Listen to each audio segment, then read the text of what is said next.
അങ്ങനെ സാമ്രാജ്യ വിപുലീകരണവും കൊള്ളയും കൊലയും ബലാത്സംഗങ്ങളുമായി 2.5 ലക്ഷത്തോളം വരുന്ന സൈന്യങ്ങളുമായി മുന്നേറുന്ന സമയത്താണ് ചൈനയിൽ ആഭ്യന്തര കലാപം പൊട്ടിപ്പുറപ്പെട്ട വാർത്ത ജംഗിസ് ഖാൻ അറിയുന്നത്.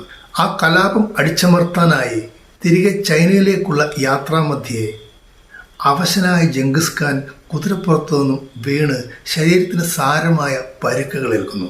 ആന്തരിക അവയവങ്ങളിൽ നിന്നൊക്കെ രക്തം പൊട്ടിയൊലിച്ച് നിയന്ത്രണാതീതമായി അതിഗുരുതരമായ രോഗാവസ്ഥയിൽ ജംഗിസ് ഖാൻ എത്തുന്നു.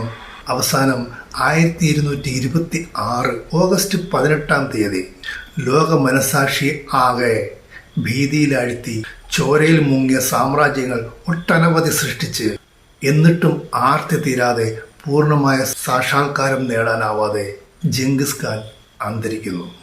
ലോകം മുഴുവൻ ക്രൂര പര്യടനങ്ങൾ നടത്തുമ്പോഴും ഇന്ത്യ കീഴടക്കുവാൻ ജംഗിസ് ഖാൻ അന്ന് കഴിഞ്ഞിരുന്നില്ല. അതിന് കാരണമായി പലരും പല വാദങ്ങളും നിരത്തുന്നുണ്ട്. എങ്കിലും സിന്ധു നദിയും കടന്ന് ഇന്ത്യയിലേക്ക് പ്രവേശിക്കുന്ന സമയത്താണ് ചൈനയിൽ ആഭ്യന്തര കലാപം പൊട്ടിപ്പുറപ്പെട്ട വാർത്ത ജംഗിസ് ഖാൻ അറിയുന്നത്.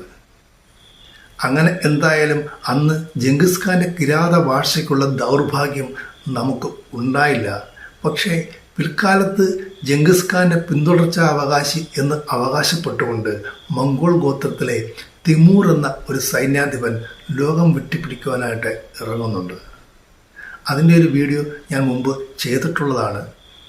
ഈ തിമൂർ ഡൽഹിയിലേക്ക് തൻ്റെ സൈന്യവുമായി വന്ന് അന്ന് ഗജരാജ സൈന്യം തന്നെ ഉണ്ടായിരുന്ന ഡൽഹി സുൽത്താനേറ്റിനെ പരാജയപ്പെടുത്തിക്കൊണ്ട് ഡൽഹിയെ കൊള്ളയടിച്ച് തകർത്ത് തരിപ്പണമാക്കി അതിക്രൂരമായ നരഹത്യകളൊക്കെ നടത്തി ജംഗിസ് ഖാനെ അനുകരിച്ചുകൊണ്ട് അതിക്രൂരമായ നരഹത്യകളൊക്കെ നടത്തുകയും ഉണ്ടായി.